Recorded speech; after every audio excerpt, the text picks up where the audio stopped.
Good morning, everybody. I trust you made it through the weekend relatively unscathed by Pluto. I hope that's true. Hope y'all are doing well. If you are interested in understanding how Pluto may affect you, last week I did a full series of readings about how the Pluto transit moving from Capricorn into Aquarius may impact you. I'm going to stick a little link here too. Also, the second thing I want to say is there have been a lot of people asking about the tarot certification after we started last week on Tuesday. There are still a few slots open, so we didn't close it. But if you want to jump on, you can grab last week as a recorded. Tuesday night, we are doing another live session, so it wouldn't be terrible to jump on now, okay? So there's a link below if you want to do that. Learn tarot from me and then also get certified to be part of Soulful Revolution. Okay, let's see where we're going, please. This week, we have the full moon in Leo. That's a big deal. I just kept seeing this all the way through the shuffle. All right, so there are some messages that are trying to come through right now. Earth and oh, look at that, full moon. Okay.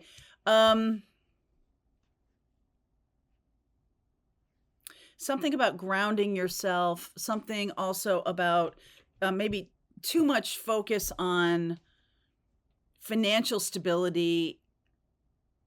I feel like in the full moon there might be something highlighted about money for you, right? We have full moon in Leo, and Leo is about creativity. Some of you are going to have some kind of aha moment about a new creative venture, a new direction that you want to take your work or something along those lines. Yes, let's do this. I'll continue to clarify that. But this is interesting. So I will say, I just saw the 10 of Cups. First of all, this is a 33 card, which is a very strong teacher card. This is about being a master teacher. And the Earth card is an 11. And the full moon card is a 29, which reverts to 11. 29 is also a powerful degree in astrology. It's known as the anaretic degree, which is about fate and destiny. So there's something here about fate and destiny. It could be 1111, could be a twin flame connection trying to come through physically. Okay, trying to come through physically. So there's a couple messages there. Either some of you are breaking free of a non-creative career, a non-creative way you make money.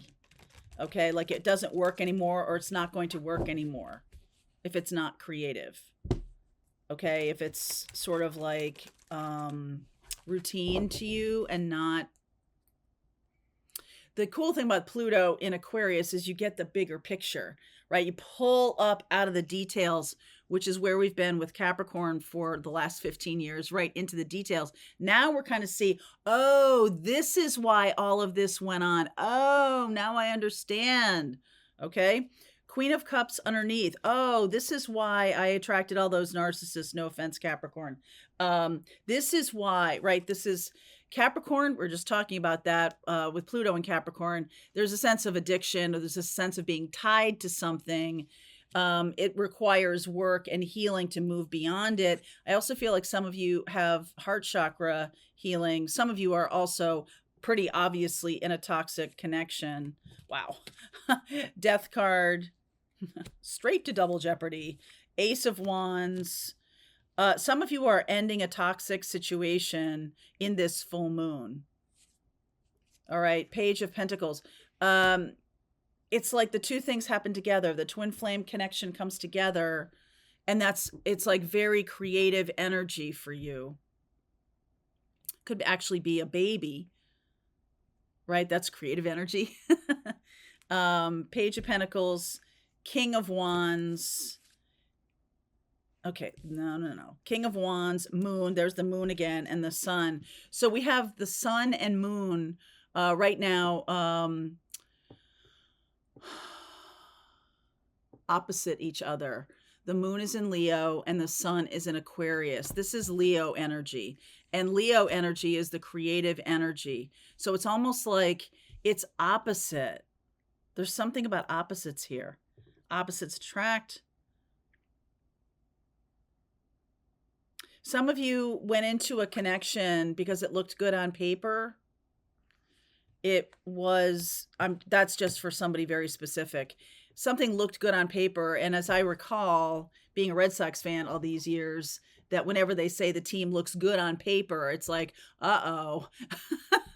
That's not how they play the games. They don't play them on paper. So I don't care if it looks good on paper. There's a certain chemistry. There's a certain additional quality that needs to be there for the magic of a team to come together. And I feel like there's something about that. Like some of you are learning that this connection should have worked out or should have been better for you or something like that. But I feel like you're really learning. You're learning from something that didn't work out, or you're learning from how you acted or reacted in relationships that you were stuck in. Okay? You were stuck in some relationship pattern. Yeah, pattern. Okay? 4 of Pentacles, 7 of Pentacles, 5 of Wands. I feel like this time you're going to fight for the right to party. You're going to fight for the right one. Someone's fighting for the right person. Tower. Death, Devil, Tower. In this many cards, plus Moon. All right, there's a lot of things coming to light in this full moon. 9 of Wands, pattern, and the Hanged Man. This is about an aha moment around the reason why some of you are still in the pattern. Others of you are waiting for a twin flame to get out of a karmic pattern. I almost feel like it's like you need to fight for them, or they need to break out of jail, something like that. This could be like a because this is like bondage. This is like, and the Hanged Man too. This is like being tied up in a situation because of someone else's feeling. Some of you have a twin flame in a connection with somebody who is keeping them there under false pretenses or out of guilt. All right, there's some guilt here that I'm getting. Now, the full moon in Leo, we just had the sun move into Aquarius and Pluto's in Aquarius, so they are conjunct. The sun is sitting right on Pluto. So the sun is about revealing, and full moon is also about revealing things, like shining a bright light on something. And I almost feel like there have been, this is saying to me, like, I have my reasons. All right. I have my reasons for staying where I am. And I think there is something about obligation. All right. Let's do some clarification here. Why is the King of Wands here? Could be dealing with a Scorpio, Capricorn, Leo, Cancer. 2 of Swords, King of Cups, Lovers, and the Knight of Pentacles. I feel like even though the Ace of Wands is here,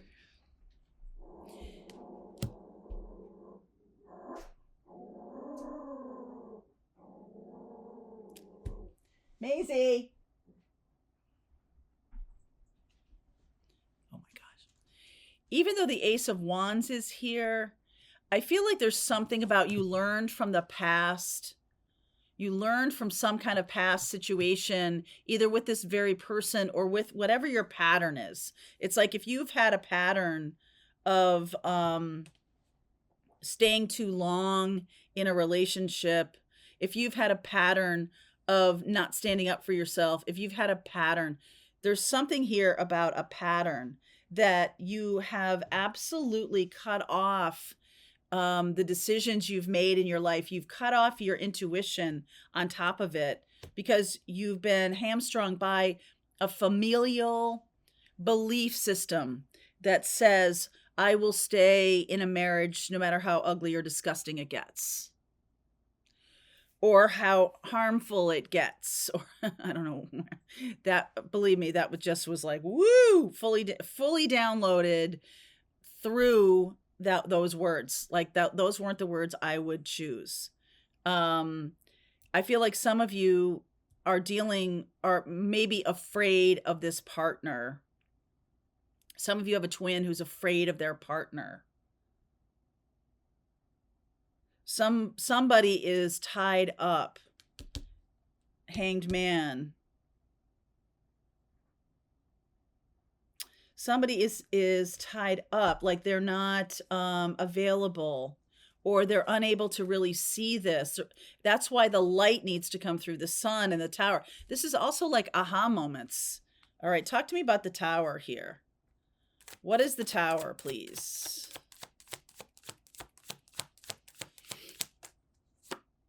Hermit. Oh yeah, shining that light. Woo! There's the commitment. Hierophant. World. Ova. Four of Swords. I feel like this person that I'm talking to, whether it's you or the person you're dealing with, has known the commitment has been over for a long time. It's been over for a long time. The Hermit is, I feel like some of you as a twin flame are shining the light on the path.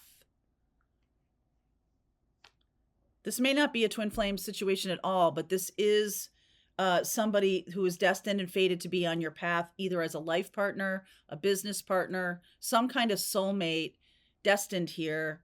And the message is getting, they've known this for a long time. So if you have, we talk about intuition in my Pathfinders group this year. I'm going to be working with you to help you understand your intuition. What does it feel like? What's the frequency of intuition? How to trust it?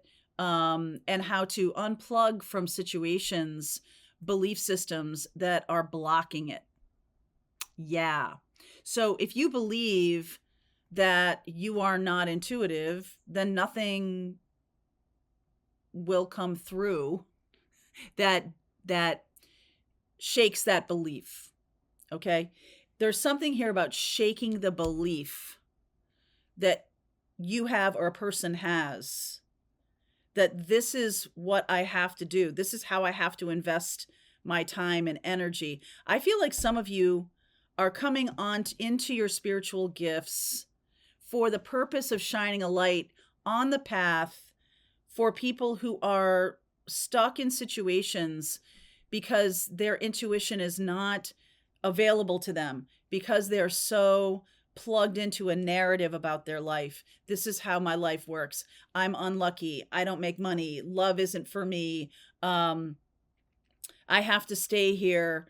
Everything will collapse without me. What about my children? There's something that is standing in the way of their own intuition. All right, there's something standing in the way. It's like this Four of Pentacles. This person would have taken action if it wasn't for this Four of Pentacles. I would have done it if it weren't for you meddling kids, right? Like Scooby-Doo. Out of the mouths of babes. So there's something about your, whether this is for a person you know, a twin flame, a love partner, or whomever. If you're stepping into your gifts, you're really lighting a fire and shining a light for people, whoever they are, that says you're not listening to your intuition. That's why a tower moment is going to happen. You're not listening to your intuition. Right? If you believe, hi Maze.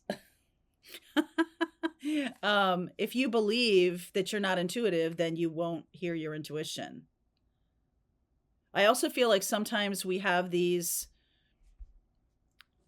patterns of the way we look at a situation. Like, okay, if my identity is all about being married and I tie up everything in that identity, then no matter how difficult things get, it's not about like, oh, I'm a quitter and my family will think badly of me if I get divorced. It's not even really that. There's some kind of value here that says I'm only valuable when I'm connected to another person, whether it's marriage or whatever it is. I'm only valuable if I have a person in my life, a boyfriend, a girlfriend, a significant other of some way. I'm only valuable if I have that. And I definitely feel like some of you are on a path to get yourself aligned with your intuition, regardless of having a partner or not having a partner. Now, some of you also have a person, a soulmate, a twin flame, or whatever, that you're shining this light, this lesson for them. Yes, you are basically saying, look at me, because twins have mirroring, okay? And if you're doing that, you're saying, I'm valuable regardless of whether I have another person in my life. I'm valuable regardless of having stuff, money, anything, right? Like that's not what makes me valuable. Those things, if you earn money, if you make money and it's something that's easy for you, then there's a reason, that's a resource that you use to help other people. You know, that's a spiritual use of financial abundance, is like, hey, I'm here now that I can do my work. I can support other people. I can shine the light for other people. I feel like some of you are shining the light for your twin. Some of you are shining the light for your life partner. And you may not even, let's see, what don't you see coming here that this full moon is going to shine a light on? Archangel Michael is at the helm, my darling. Two of Cups. Yeah. King of Pentacles. Love, creativity, abundance of all kinds. Five of Cups. Eight of Cups, Eight of Wands. Okay, so this person, yes, this person is trying to connect with you spiritually, I think.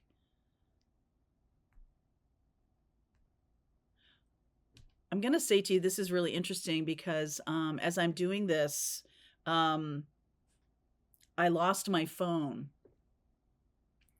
And I feel like there's something about that. Like messages are coming in regardless of whether I have that thing in my hand. And I mean, it's here somewhere, but just saying.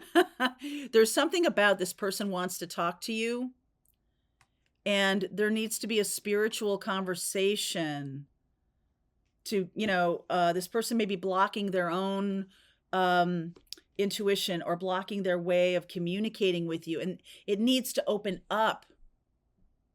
Like they may have lost their phone, okay, lost their phone or something like that. And so it's like they got no choice but to reach out telepathically. Wow. Wow. Message. Six of Swords. They're on their way. Five of Swords, Empress, and the Ten of Swords. They're going to tell you that their other connection is over. And there's something about it's coming through telepathically. Like the minute they unhook from it, I just feel like the only reason that they believe they can do that is because they've gotten information from you telepathically. They've felt you.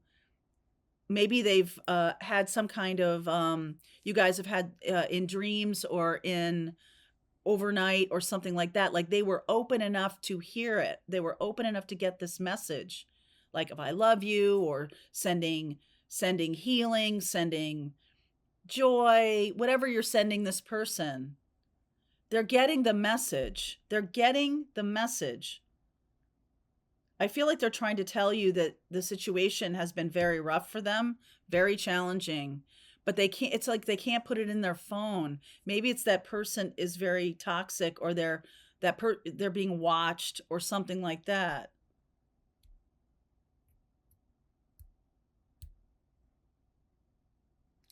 Something like that. Let me see more about that.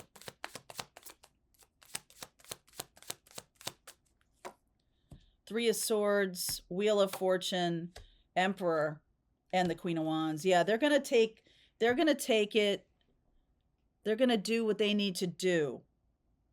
Lots of swords here when I'm talking about their situation. Six of Swords. I don't think it's easy for them to walk away from this.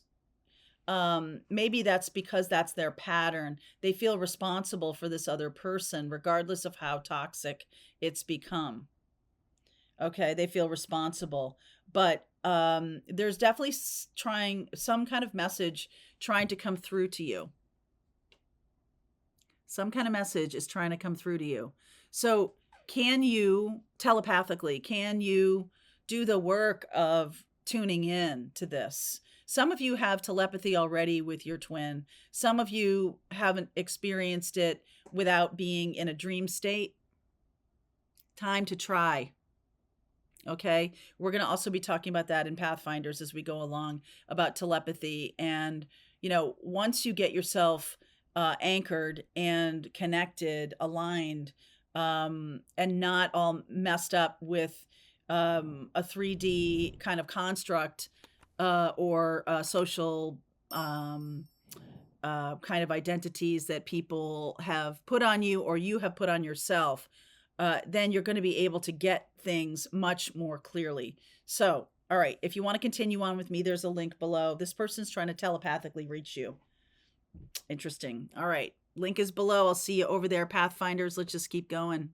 All right, I hope you enjoyed that video. If it was helpful to you, please consider liking this video and sharing it with anybody who might have a need for similar kind of information. And if you like this video, check out these videos.